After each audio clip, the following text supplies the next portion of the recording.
How do billion-dollar blunders shape the journey to tech success?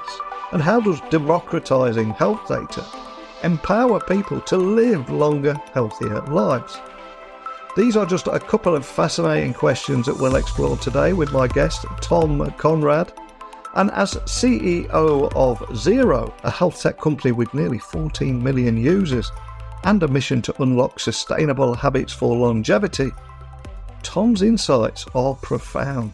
Having served as a Sonos board director and co-creator CTO at Pandora, Tom's journey is marked by achievements at some of the world's leading tech companies. But he's not just here to talk about his success. He's experienced the highs, but also the lows, having navigated the notorious failures of Pets.com and Quibi. So I invite you all to join me today as we go on that roller coaster ride to dive into his lessons learned, the layers of success beyond just a great product, and how Zero is leading the charge to revolutionize health tech. So buckle up and hold on tight as I beam your ears all the way to Los Angeles, where Tom's waiting to join us today. So a massive warm welcome to the show. Can you tell everyone listening a little about who you are and what you do? Hi, my name's Tom Conrad. I am the CEO of a digital health company called Zero. My career goes back, 35 years in Silicon Valley, mostly making consumer products and software. I worked on the Macintosh in the 90s at Apple. I was responsible for a video game series called You Don't Know Jack in the late 90s. I'm one of the people that started the digital music streaming service, Pandora, grew that to couple thousand employees, public company, and so forth. I ran product and design for Evan Spiegel at Snapchat, helped take Snapchat public. I'm on the board of directors at Sonos, the digital speaker company, helped take them public. And today I run a company that uses software to help people live longer and healthier lives called Zero. Absolutely. Love that. And there's so much hype at the moment around things like AI and the big change that it's going to bring in. And listening to your origin story there, it sounds like you've seen a lot of technological change throughout your career already, right?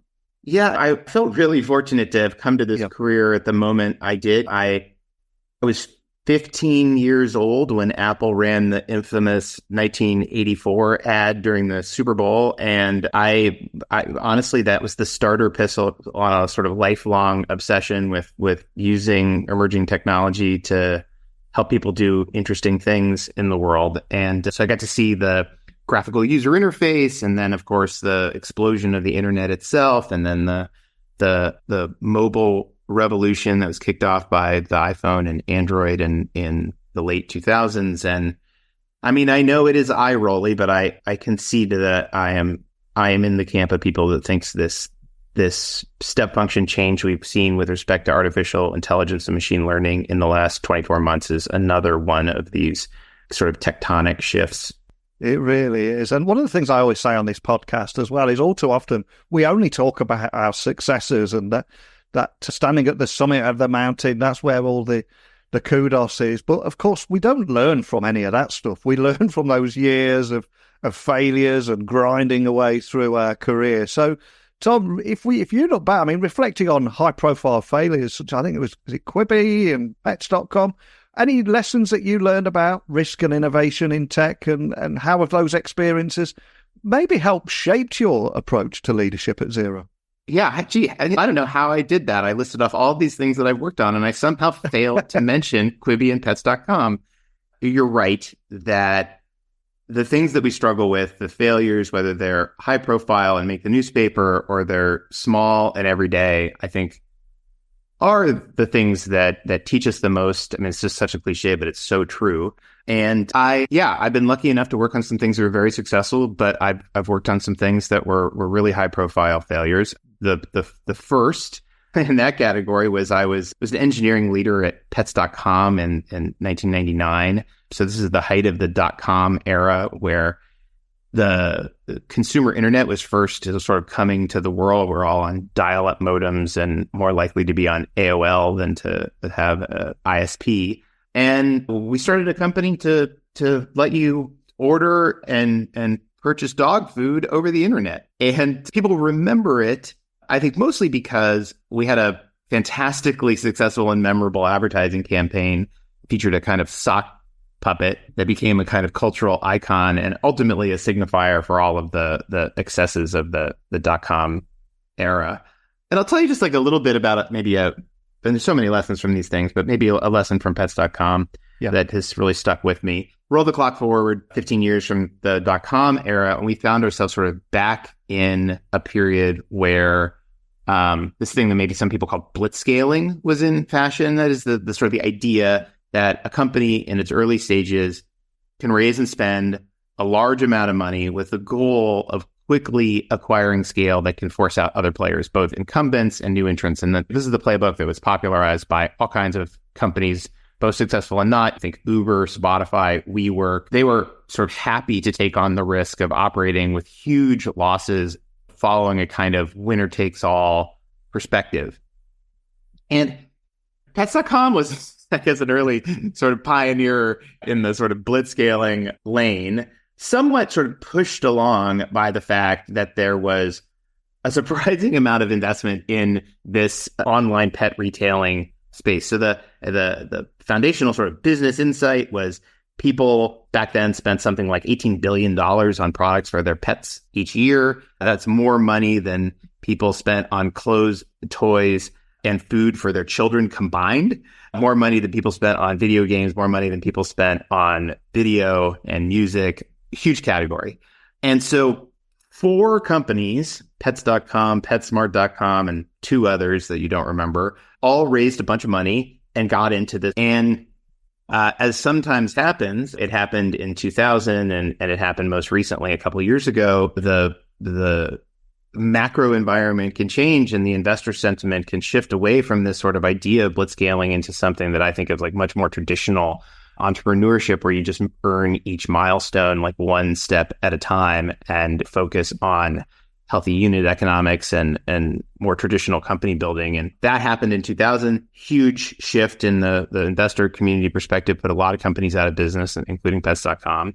And that experience, I was 28 or something at the time, and it did really leave a mark on me. And I confess that I mostly, good and for bad, sort of stayed on the sidelines through some of the blitzscaling kind of era. For example, we were at Pandora. For all of our success, we didn't really run what I would call a blitzscaling playbook. Spotify, by comparison, did, and the wisdom of those choices is evident now. Pandora is sort of a footnote in the digital music world these days, and Spotify is the dominant player.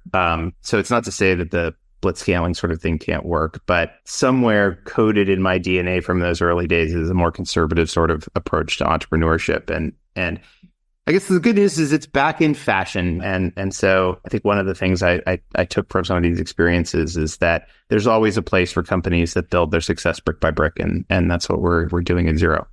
100%. And I think if you go from the dot-com bubble to digital disruption, there's so many companies that have appeared at the time to be too big to fail did just that. There's a long list of those names. And I'd argue that possibly today, the Google antitrust lawsuit at the moment feels very similar to what happened to Microsoft after the browser wars many years ago. But you've witnessed the first-hand collapse of billion-dollar ventures. So what would you say are the most critical insights that these experiences provided that possibly aren't commonly discussed in the typical narratives of business failure? Because, as I said, we talk about the success all day long, but there's so much more to be learned from those other narratives. The other one that I was involved in, and much more recently, was a video streaming service called Quibi. The company was started by Jeffrey Katzenberg, famous Hollywood sort of mogul, and Meg Whitman, who is the CEO at eBay for years and is an incredible business leader in her own right. And their idea was to build a bespoke video service designed specifically for mobile and on-the-go scenarios, and to particularly leverage the capabilities of Hollywood itself to create entertainment built from the ground up for the unique capabilities of the phone. So think you've got a device that has dozens of sensors, a live internet connection. Like, what could J.J. Abrams do with storytelling in that medium? I think it was, and I think in many ways it remains sort of an exciting proposition. Take the best creators in the world and set them loose on a medium that's sort of purpose-built for the phone rather than something that's just been sort of translated from the television or the theater. I think ironically, the capital that was raised for Quibi wasn't principally to go into sort of market expansion and blitzscaling, but was meant to fuel the content funnel. So how do we build a content library of bespoke experiences that can't run anywhere else? And how do we use the Hollywood apparatus to do that? And company did raise more than $1 billion and put that money to work mostly on creating content. And I think, ironically, if there's a lesson from that experience for me, I think it might have taken more than the company raised to really iterate its way to success. We were able to make, in the 2 years of the company's history, we were able to make about 75 shows, which is more shows than the traditional US broadcast networks combined make in a year. So I think we were really surprisingly successful at tapping into Jeffrey's network and the Hollywood apparatus to make some really, really great shows that have gone on some success on other platforms. But because we were trying to make something that was purpose-built for the phone, all of the content on Quibi we had to make. Like, we couldn't go out and acquire a library of syndicated content from other historical channels, which is what you might do if you were building Max or Paramount Plus or Tubi or some of these other streaming services that were made for the television. And Hollywood production is expensive. And so, again, if you believe the thesis that there's a place for Hollywood to make purpose-built content for the phone, then I think maybe one of the lessons of Quibi is that you need more than 70 shows to satiate the modern appetite for content. So in a funny way, I think to explore the space of that Quibi wanted to explore, he actually had to raise more money, not less. So for me, the lessons of Quibi are small. I was at a point in my career when I joined the Quibi team that I made a lot of software. I thought maybe I was going to do something completely different, become a pastry chef or something. And Meg and Jeffrey made their pitch, and I came on as a consultant and just fell in love with the team and fell in love with the challenge of creating something new from scratch, and sort of fell back in love with making software. So as much of a kind of, in a way, sort of an embarrassing chapter, it's, no one wants to be involved in a thing that becomes sort of a notorious failure. I'm so grateful that I got to have that journey, because it really brought me back into a career that's so much a part of my identity, and it's fun to be excited to get out of bed every day again and to make software. And on behalf of every founder listening everywhere in the world, beyond having a stellar product or service, are there any other obvious layers of building a successful company that entrepreneurs often overlook? I would imagine you picked up a lot of advice and experience over the years, and there probably isn't that one. The biggest lesson is that there isn't that single fix that will help any founder listening. But anything that you've noticed here?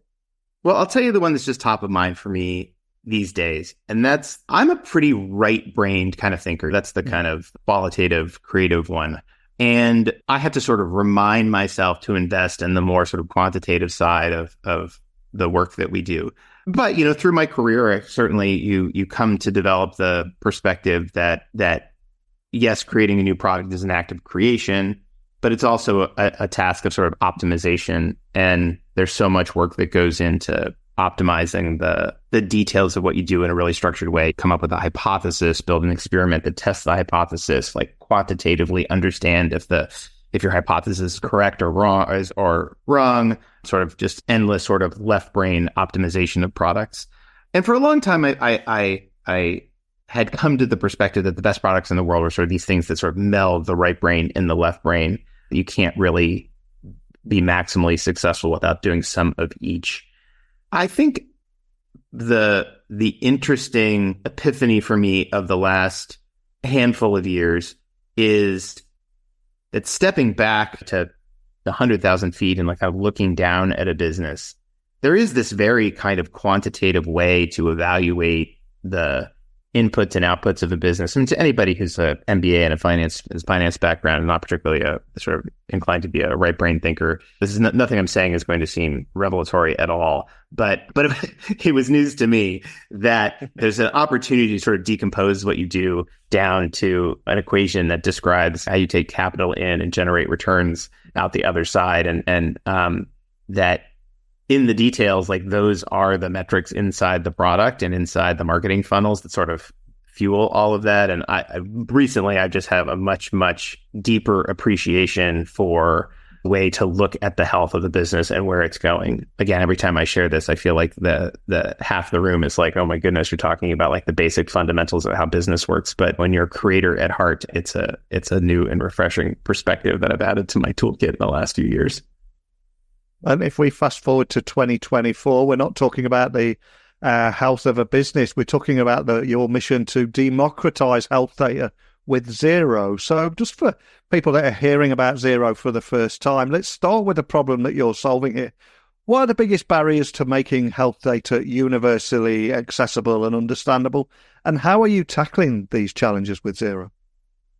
Well, let's see here. Just to give a little bit of personal context, the way that I came to the company, I joined Zero about 2 years ago as CEO, taking over from the founder who's still with us as our exec chair and a great partner of mine, Mike Mazer. And the way that I came to the company was that I was on my own personal health journey, and candidly, during the pandemic, I had gained a bunch of weight and was sort of in the worst shape of my life. I was out of breath climbing a flight of stairs, and for the first time was concerned about my weight, not just for vanity, but for really just in terms of my ability to live a long and healthy life. And so I sort of went deep on the topic of metabolic health and longevity and tried to decode were there techniques that I could make use of that would reset my metabolism and get me on a healthier path. And I tried everything: Oura Ring and a Peloton bike and a continuous glucose monitor and a concierge doctor and thousands of hours of podcasts and video content on YouTube. And I came out the other side with a sort of a central insight. Like the key to a longer and healthier life is not some esoteric off-label pharmaceutical intervention. I mean, I would love to tell you that I really believe that you take some metformin every day and you're going to add 10 years to your life. But really the things that fundamentally help us live longer and healthier lives are paying attention to our diet, exercise, sleep quality, stress management. And so part of our mission at Zero then is to give people tools that help them decode that universe. So when we talk about democratizing access to health data, like the data here in question is really like the entire world of scientific research and emerging perspective on health, and just helping people dig into those details, synthesize it, separate the wheat from the chaff, and then to translate that into healthy habit formation and to gamify the experience so that you get sort of short-term rewards for things that ultimately pay off in the long term.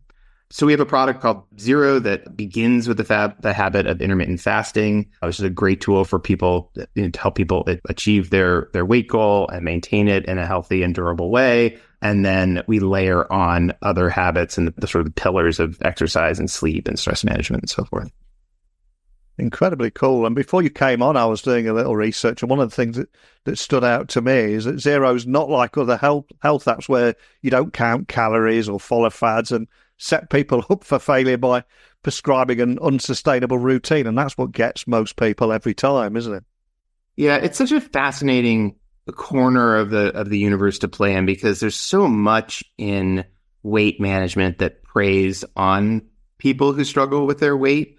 And what we hope to do with Zero is to give some people a tool that comes from a wealth of scientific research and insight that allows them to think about their relationship with food in a different way, and to do something that we think is much more durable and sustainable for life than never eating another slice of toast again.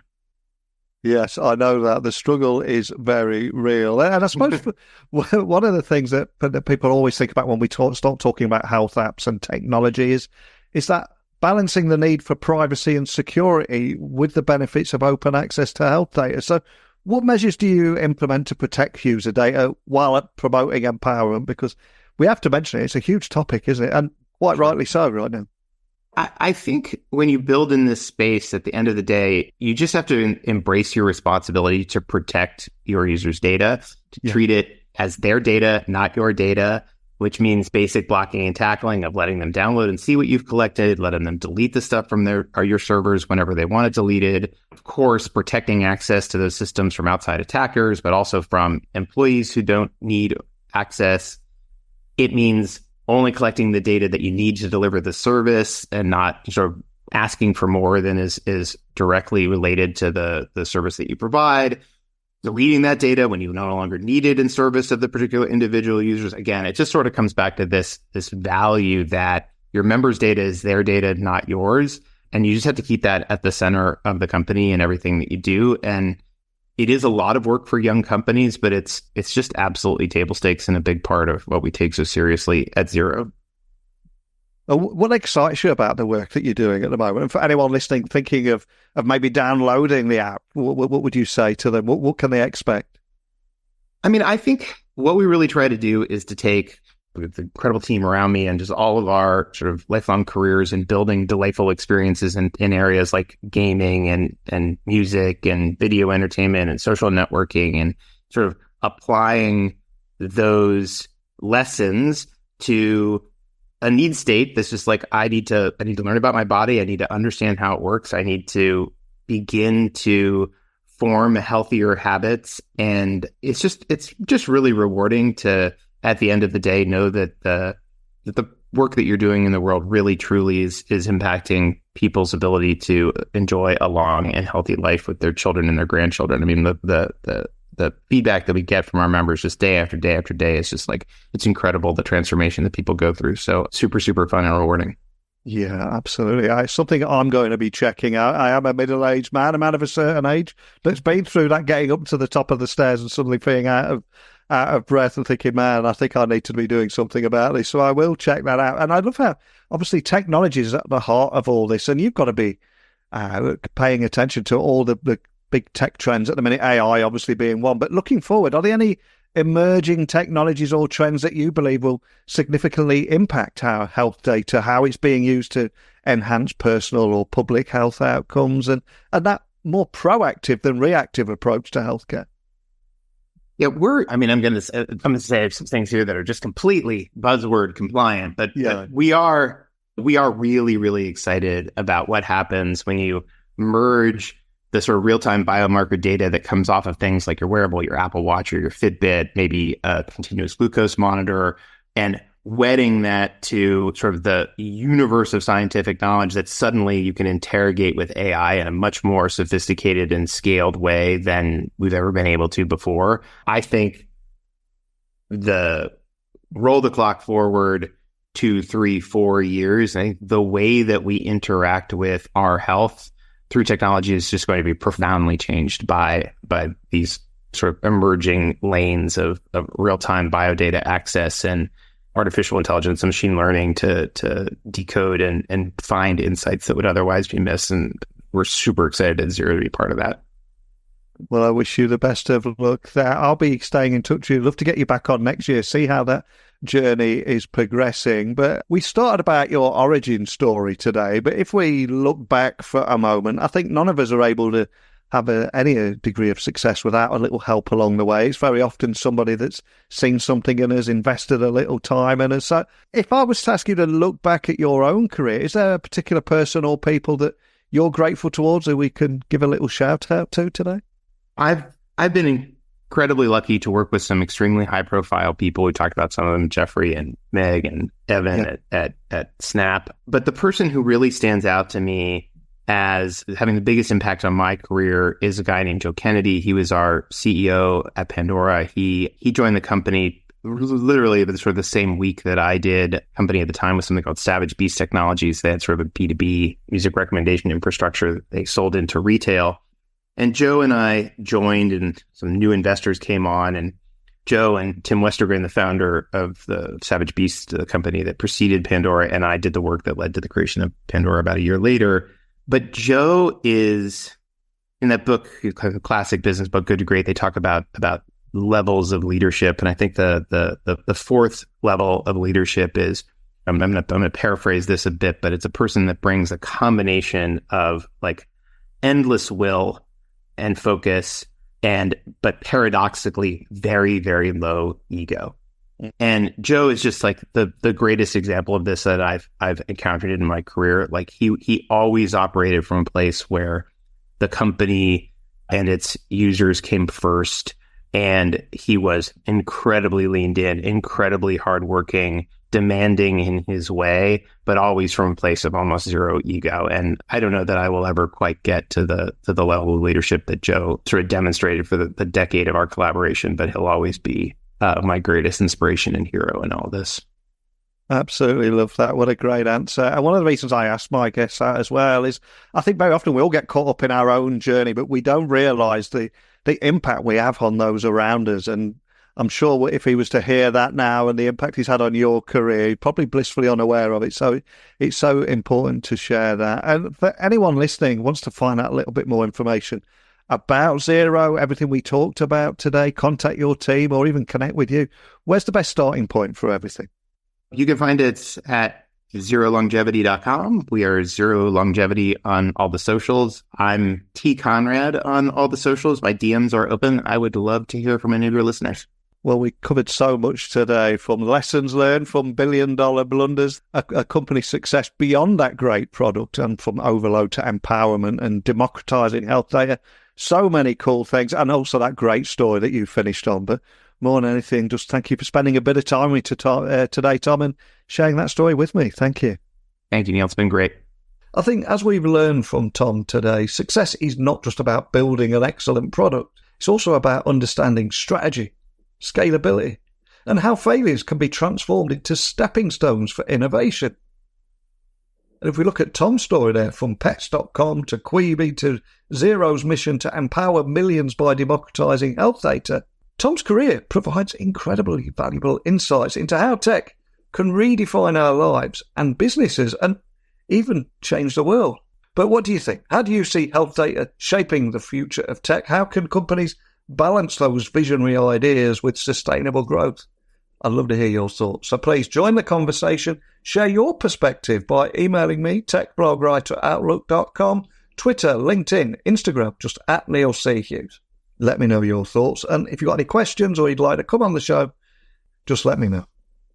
But that's it today. So thank you to Tom for sharing his inspiring story. Even bigger thank you to each and every one of you for tuning into this podcast. I know you have a lot of choice and a lot of podcasts in your feed. So thank you for choosing to listen to this one today.